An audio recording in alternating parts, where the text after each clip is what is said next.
What's up, guys? Alex Jason back here with a brand new video. Hopefully you're recovering tonight. If you guys are in this war, for today's video, I'm gonna have two teams in the East and two teams in the West that are surprising so far this season, and then two teams in the East and two teams in the West that are disappointing so far this season. Hopefully you guys do enjoy this video, and if I didn't make it clear, it's in the NBA because that's basically what my channel's about. I just didn't say it, so I wanted to make it clear. Anyways, hope you guys do enjoy this video. Don't forget Don't forget to subscribe. Don't forget to drop a thumbs up, and let's get it started. The first surprising team in the East has to be my team, the Boston Celtics. Whoa, I don't know what just happened there. I don't know how this got on me. Not like I just edited it out or anything.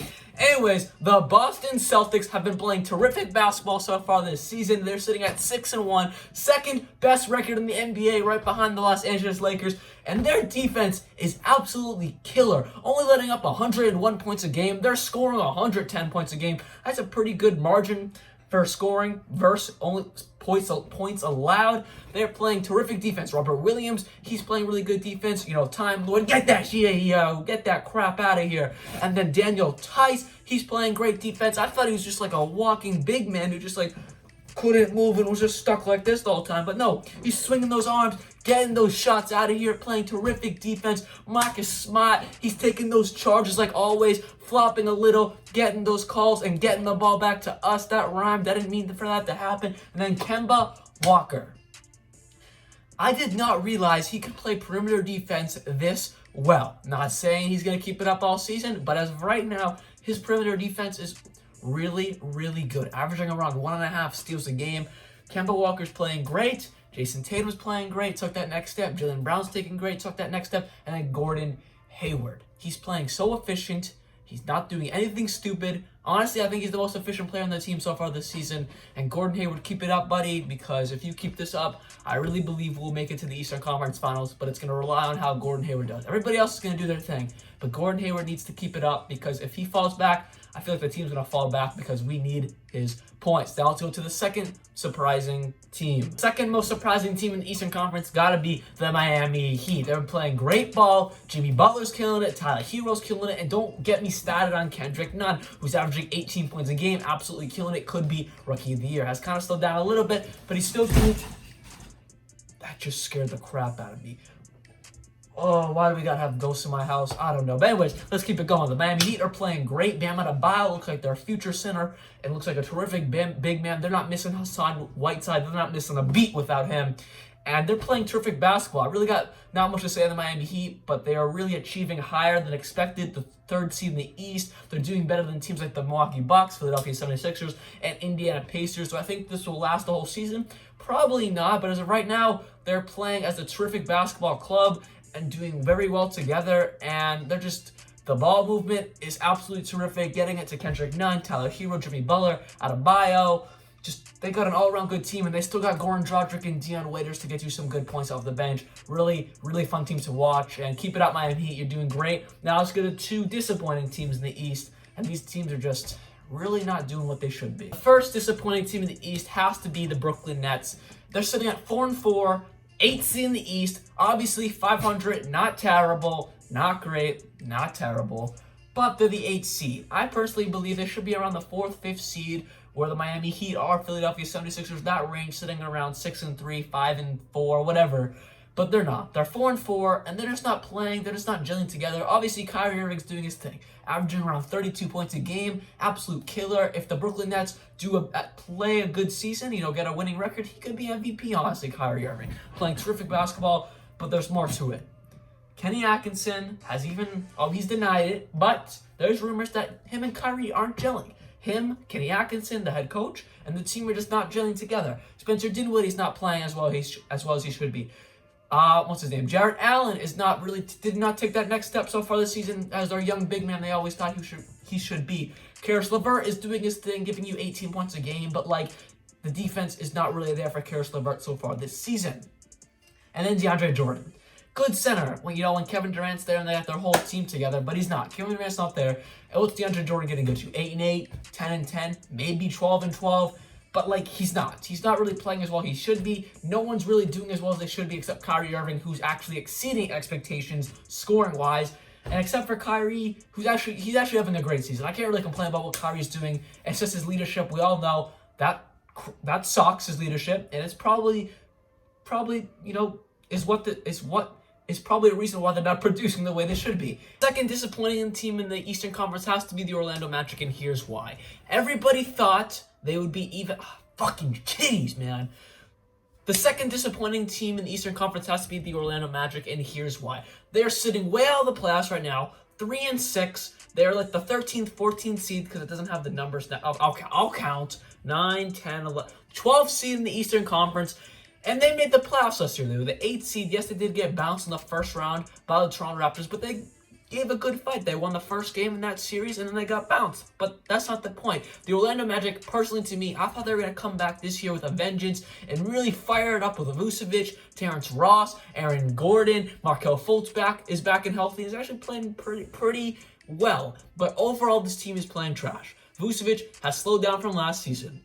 Aaron Gordon is shooting the ball terrible. Terrence Ross is not that sixth man we all thought he would be. Markelle Fultz is actually playing well, like I just said. So really no complaints for Markelle Fultz. He's actually turning into a solid point guard in the NBA. DJ Augustine's really not doing as well as he should be. The whole team is just not producing the same way they did last year, which makes me think it was kind of a fluke. Overall, their best player is Evan Fournier. Scoring-wise, Vucevic is leading them in scoring, but overall, from scoring, defense, assists, all those stats, Fournier is playing the best, and that's not good. You can't have Evan Fournier, don't look up his last name, playing the best on your team. It just shouldn't work. My laptop sounds like it's going to blow up. That's why I just paused. But I do think the Orlando Magic can fight their way out of this hole. Maybe, but they got to start producing like they did last year. Vucevic got to turn back to that all-star player he was last year. Terrence Ross has to turn into that 12 point a game player off the bench, that sixth man they want him to be. Markelle Fultz has to keep playing the great way he is playing. Aaron Gordon got to show that he can be one of the best young players in this league, but he's not. Overall, this team is just not doing well. And I'm just going to mention it one more time, Evan Fournier cannot be your best overall player, or you're just not going to win any games. Anyways, I don't know what to say. Let's move over to the Western Conference. The Magic, they're just not doing as well as they should be. My first surprising team so far this NBA season in the West got to be the Phoenix Suns. I got to get to their record because I forget what it is. They're sitting at 5-3, 6th seed in the East. They're playing very good basketball. Devin Booker's killing it. My last video was Devin Booker needs more respect because he just dropped 40 points. He's absolutely killing it, Devin Booker. And then they don't have one of the best centers in the league one of the best young centers in the league. He's not playing, right? DeAndre Ayton. He's out for 25 games because he used some drugs he's not supposed to. Come on, DeAndre. But they're still doing great. Javante Carter coming off the bench is giving them buckets. He looks like a great sixth man of the future. They got Dario Saric who's playing very well. They got a lot of weird-ish pieces that are gelling together, kind of like the old Boston Celtics with Isaiah Thomas, who was their main scorer, but then they had Avery Bradley, Jay Crowder, Jonas Jerebko, Kelly Olynyk, Jared Sullinger.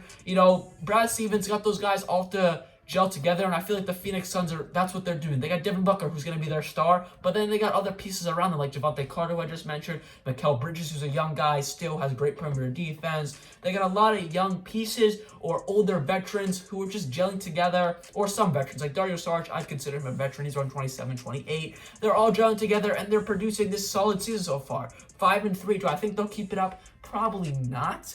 But if they do, that would be great for them, and they're a surprising team so far this season. And the second surprising team has to be the Utah Jazz. Now, here's why. A few months ago, 3, 4, 5, maybe 5 months ago, I did predict them to have the best record in the West. But this is why they're surprising. Mike Conley is playing absolutely terrible. Donovan Mitchell's playing good. Rudy Gobert's really not having the same years he did last year.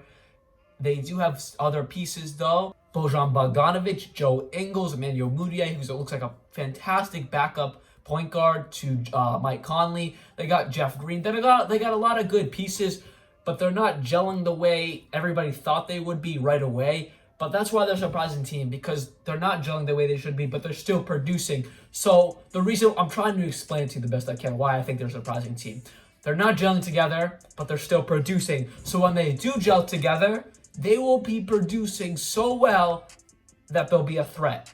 You get what I mean? That's why I think they're surprising. I think it makes more sense in my head, and I can't really spit it out the way I want to.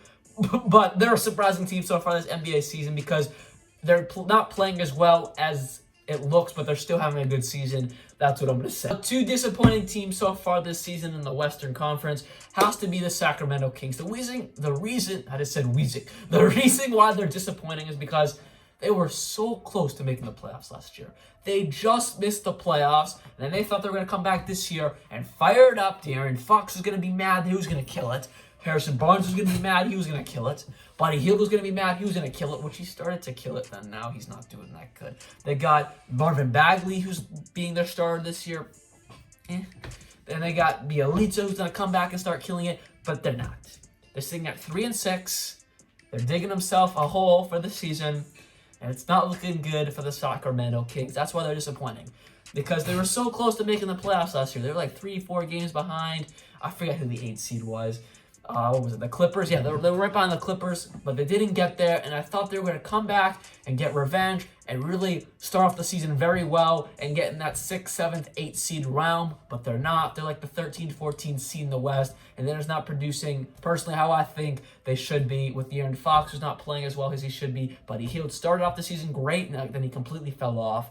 And then Harrison Barnes, what's he going to give you? 15, 4 rebounds, 4 assists. I mean, they need more. And the Sacramento Kings are a little bit disappointing. Maybe it's because Luke Walton's just not the good coach for them. But I think they'll eventually figure it out. Maybe not this season, but the next few years they'll definitely be a threat in the NBA. My second disappointing team, it has to be the New Orleans Pelicans. Obviously, Zion's out for, at this point, another 3 weeks. I mean, until Christmas. That's like a month. Christmas is always, I mean, I'm Jewish, but like, I always go to a Christmas Day game. But Christmas is almost here, guys. A month away. The holidays are coming. Thanksgiving, eating some turkey. And I don't know how I get so off track. I got ADHD, so I just kind of, whoo. And yeah, Zion's out for another 4-5 weeks, but they're just not producing the way they should be. Brandon Ingram, though, absolute killer. Looks like he could be an all-star this year. He's going to win MIP, Most Improved. He's absolutely killing it. Besides that, the rest of them, JJ Redick, all he does is shoot, and he's not really shooting that well. Lonzo Ball, he pisses me off whenever I watch him. He has the open 3. I know he can make it. He doesn't take it. He drives in and can't make a layup. That's his shooting. That's how he shoots. Or he goes in the mid-range and misses it. He needs to take that 3. Just be confident, Lonzo. I believe in you. And then Drew Holiday, you can definitely tell he's getting older. The ball's not in his hand as much. They're giving it to the young guys more. Obviously, his perimeter defense is still great, but on the offensive side of things, I mean, it's never been amazing, but it's definitely fallen off a little bit. They got Josh Hart, who's playing pretty well. Jackson Hayes has been looking like a great young center, but overall, they're not producing the way everybody thought they would, and they're sitting at the worst record in the NBA, even behind the New York Knicks, who suck. And yeah, I don't really know what else to say, because I don't really know. Their differential is 6.6, so they're not losing by a ton, but they just can't finish games. I've watched a few of their games because they're a pretty entertaining team. Like I said, they're only losing around 6 points a game. That's better than most teams. Like, that's better than the Warriors, who lose by 10 points a game, or the Memphis Grizzlies, who are losing by 10 points a game, but the Pelicans are worse than them. It's just because they can't close out games. They start off red hot, but then they can't close out the games. I don't know if it's coaching with Alvin Gentry. I don't know if it's the players, like I just mentioned. I'm not sure what it is. Eventually, I'm sure I'll figure it out as I watch more games, but right now I can't really give an answer of why they're not doing as well as they should be. But anyways, hope you guys did enjoy this video. These were my surprising and disappointing teams in the East and Western Conference. Don't forget to drop a like. Don't forget to subscribe. And like always, peace.